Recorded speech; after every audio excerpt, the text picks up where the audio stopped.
ای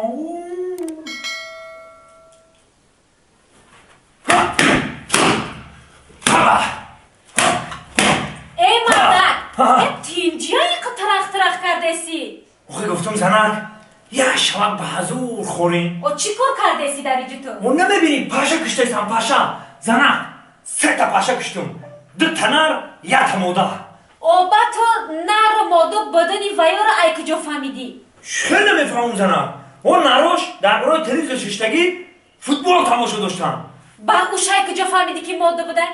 آخه اوش در پیش آینه در برای کسمتیکای تو بودن